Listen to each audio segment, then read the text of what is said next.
What's up, everybody? This is Talk Shop Crypto. I'm Kyle. I'm Tyler. I'm Nick. And we're here to bring you some things crypto. Some things, not all things. Not all things. Not all things. So, did any of y'all hear what the Oxford English Dictionary just added? Is it cryptocurrency? It's close. So, they added the definition, a Satoshi, which is the small amount, it's the smallest denominator. Do what? Smallest unit. Thank you for the unit part. I couldn't come up with that, actually. Yeah. But yeah, so they came up with that, and they actually have it in the dictionary, which is kind of cool. So that, that kind of brings a little bit more justification to the space, I'm guessing. Yeah. Is that the word? Not really, but it's fine. Oh well. I don't see how the word Satoshi could possibly be useful until Bitcoin goes way up, until the price goes way up. Yeah. Well, a lot of people are thinking that eventually things will be denominated in Satoshis. Those are just again, like the crypto. That'll have to be when Bitcoin's worth hundreds of thousands. Yeah. It'll get added eventually. Yeah. Because Oxford, it was said in the article, it says the online Oxford Dictionary already defines cryptocurrency, Bitcoin, blockchain, and miner. I actually didn't know that. Kind of impressed now. Yeah, it also... You just got to read the article. Yeah. The article you chose. See, I create this, you all do the work. Yeah, apparently that's the way it's starting to seem. It also said in the article that in the... there's two different Oxford dictionaries. Oxford English Dictionary, which just added Satoshi. Oxford Dictionaries Online, which already has cryptocurrency, Bitcoin, blockchain, and miner, among others. In the English dictionary, they never take out a word once it goes in. In the online dictionary, words they take words out all the time. So Satoshi is in the one where they don't take words out. So really, yeah. So wow. Satoshi is a word forever. That's actually kind of cool. Yeah, isn't it? Maybe we should make that like a brand, like on our shirts. Yeah. So I just came out Satoshi forever. Yeah. So we've been ordering these long sleeve shirts, and then we are ordering the ones with astronauts that Tyler's wife made. That would be cool. I want to get with Katie to see if we can do fall and like themed astronauts for the seasons. But anyway, moving on. like riding Bitcoin Christmas is falling, nothing like that. Like riding a Christmas tree to the moon. Yeah. Oh yeah. That would be awesome. So moving on topics. So this article, which is from Crypto News with a Z, will be in the link in the description. The S and a Z. Yeah. It's a little over ambitious, in my opinion. So the title says, a fear of another global recession suggests cryptocurrencies are a safer bet than fiat currencies. So I thought this was kind of interesting. It's it can be labeled as an opinion article, but as I read it, it kind of made sense where it was talking about basically all the stocks and like the housing and other economic things that denominate the GDP. Are slowly kind of going down over the years. And they said over the past few quarters that there's actually been a decline of negative like yielding rates, especially with bonds. And so I think the bonds just recently became inverted, which I think we might have covered, which now government bonds are negative yielding, which typically indicates a recession coming.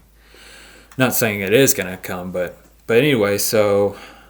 people are thinking that Bitcoin might be a safe haven for people's wealth to be put in it because from the 2008 crisis, there was no real safe asset to put your money in. Basically, the whole world's economy collapsed like we all know.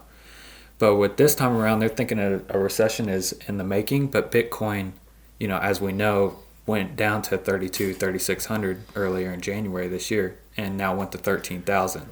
So even though it dipped to 8,350, right now, currently, it's still doubled its value, which is kind of interesting because this year, so it's doubled its value this year, which is outperforming all asset classes in the entire world, which I thought was kind of cool. Yeah, that's awesome. Nick, you read the article. Do you have anything that I might be leaving out or... No, you just about covered it. There's a lot of minor details in it, but like I said, we'll link it in the description, but I think it's kind of cool, they're basically saying Bitcoin might be a last resort. I'll stick true to this. I think Bitcoin will be a asset to that gold and stocks and all that will compete with. Right now, it's kind of just it's a small little pebble in a large pond. But I think I've stated it before, and if a market collapses, the first thing that will be sold in people's inventory will probably be Bitcoin because it's the most speculative, most, and it's, I don't want to say least valuable, But people, I think, and even me, I value my money more than Bitcoin currently at the moment. If I run into a financial hardship, like I've had to cash out before, it's like, do I want to hold on to my Bitcoin or do I need the money? And I've needed the money. And I think in a recession, I think that will come truer than ever with some people and their holdings. What do you all think about something like that? I was thinking about that too. Because like we've been saying, you can't, at this point, can't use cryptocurrency to buy a cup of coffee. It's just too impractical. Mm-hmm. So yeah. So people are going to need to sell. Like if they lose their jobs or something, you got to sell your crypto. You got to do what you got to do. So that just made me wonder, and I don't know anything about finances really at all. So, but the value of Bitcoin is trying to determine on whether people are buying or selling. Mm-hmm. So if you get a lot of people selling, would that kind of decrease the value for everyone? For Bitcoin? Yeah. Well, it depends. But if typically when markets are oversold, the price is dropping.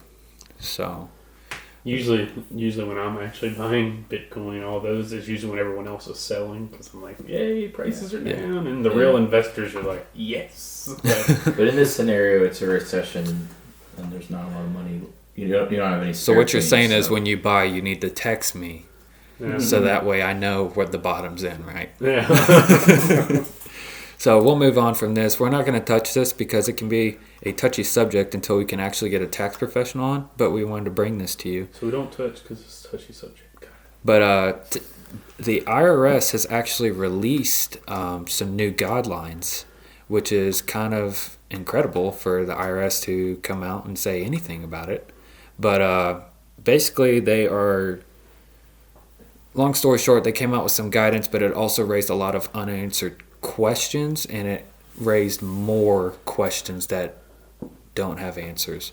And I think the biggest hurdle that people are talking about right now is a thing called hard forks. So basically, if you've ever held Bitcoin, and then if you all are familiar with Bitcoin Cash, that's a hard fork from Bitcoin. So if you held one Bitcoin, a hard fork means that somebody else is forking the chain. So it's the same chain, it's just going to be copied, and they're going to name the side chain something else, which they did to Bcash, Bitcoin Cash. So then in order to distribute it, it gets distributed 1-to-1 or whatever they deem. So that's going on. So basically what the people are saying is the IRS says if the hard fork applies to you, if you hold Bitcoin and Bitcoin Cash comes out, you're liable for the taxes for Bitcoin Cash now. Now the question is, so a lot of people don't have the means to access the hard fork, so the IRS isn't going to hold you accountable. But if you have a wallet like on Coinbase and a hard fork comes out and they drop you the Bcash, you now have to pay capital gains on that Bitcoin Cash. And then if you don't want to deal with the taxes for the Bitcoin Cash, you have to sell the Bitcoin Cash, which also triggers another taxable event. So people are pretty pissed off about this. And I don't know, what do you all kind of think about that, with the IRS basically saying, hey, you're held liable for this taxable event, and even though it's something that you don't want to happen, in order for you to get out of the taxable event, you have to create another taxable event and sell. Yeah, that seems pretty mean. Yeah, pretty mean. Those IRS jerks. Yeah, and something else that I got out of the tax thing was that the IRS is going to have no restriction on price, so an amount of price that is not a taxable event. So they're not going to have a threshold. So if you go buy a coffee eventually with Bitcoin for $3, that's still going to be a taxable event on top of the state and the state tax that you have to pay. So you're almost getting double taxed with that, which I find kind of, you're... It's a little unnecessary. It's a little overkill, but anyway. Just stealing off of my income. Yeah, so going off of that, so something that's kind of interesting to move topics is a thing that we talked about last couple episodes was the mining halvening reward happening with Bitcoin in May. Do y'all remember what that is? Let's say just in case. Yeah, just in case. So basically in May, there's a halvening event where the miners' rewards, that's how Bitcoin, the transactions are verified and they get approved. All miners have to split a reward of 12.5 Bitcoin after a block. And after the halvening reward, it will be split to 6.5. So basically, the supply is being restricted insanely. So if you know supply and demand, Tyler, what would that mean for typically a price to happen? Yeah, about that. About that? I'm trying to get our Instagram up, and I was not following that. It's fine. So basically, supply and demand, it just means if there's less supply, there's more demand. I just didn't hear what you were saying, so I wasn't sure. Oh, no, you're fine. Which was happening, if there's more there or less there. Oh, no, it's totally fine. So was there more there or less there? It's supply demand. If there's less supply, more demand, which makes an increased price typically. Typically, that's what happens. So there's a chart, I'm going to pull it up on the screen, and this is a live stock-to-flow ratio of Bitcoin and the halving event. So when you see these little lines right here, and they go up like that, that's a halving event that's going to happen. So you can see that the halving event is supposed to happen in April or May of next year. So basically, what you're seeing is you're seeing the live start of Bitcoin from its inception, the price, all the way up until now. Now, if you see the stock-to-flow chart, do you notice something? This line, it stays pretty true to that line. So basically what it's saying is this stock-to-flow will basically give you a line, and it's saying that Bitcoin right now, as it stands, should be between at $8,400 to $9,200. And where's Bitcoin sitting right now? At pretty much that. Yeah, at pretty much that. Then here, it gets a little bit more wonky with all these numbers. But basically, if you look at the chart, Bitcoin is holding very true to this stock-to-flow ratio, which is not saying that it's going to deem what the price of Bitcoin could be. But it's saying after the halving, the stock-to-flow rating for Bitcoin for this coming April, the price should be $98,000 for Bitcoin. And if it holds true, so that means we could see $100,000 Bitcoin by next year, which is 10, 12x?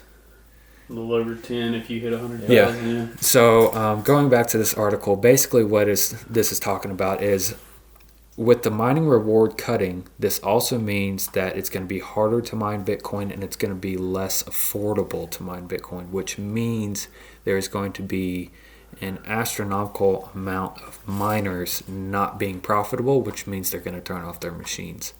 So the hash rate, the security of the blockchain is going to, it's not, don't get scared, it's going to decrease. But Satoshi Nakamoto, when he made the actual mining algorithm, it actually compensates for that and adjusts the hash rate so more miners can mine at a profitable rate. So, but here's the thing. So typically, like the stock to flow, this is our market's getting a little bit more mature. So basically, what the article is saying is, since everybody is eyeballing this and saying, hey, we could see $100,000 Bitcoin by the end of next year, typically when that happens, if somebody's saying, hey, we're at $8,000, I found this chart out, it's going to go to $10,000. Typically, large market movers typically make it go the opposite way. So when everybody thinks something's going to happen, sometimes it typically doesn't. So some people are thinking that we might not see this price jump like we've always seen every single halving event. Does that make sense? Mm-hmm. Like just because it becomes expected. It becomes expected and people hold and people are hesitant. Same thing with Litecoin. Litecoin experienced a $35 price range. When it halved, the anticipation to it went up to $135. But now it's back down. I don't know what the current rate for Litecoin is. But yeah, so people aren't really sure. But it'll be interesting. So we'll link this in the description. But I just thought this stock to flow ratio for Bitcoin, I mean, you can see it's held up pretty much. And do we have a specific date you said this was? It'll be between April and May. April and May. It just depends on how fast miners are completing the blocks. Typically, a block takes 10 minutes to complete. So every 10 minutes, there's 0.5 Bitcoin being shared. So then after, April, May, every 10 minutes, only a block will put out 6.5 Bitcoins. So, but yeah. So, any questions on that? Yeah, Did you clear up anything? What are you doing? Things. Okay. Squirrel. Squirrel. But anyway, so Anyways, about that, no, I don't have any questions. yeah, cool. Well, we appreciate you tuning in. If you have any questions, comment down below. Ask them. We'll try to respond. But we appreciate you watching this episode. Look out for the next one.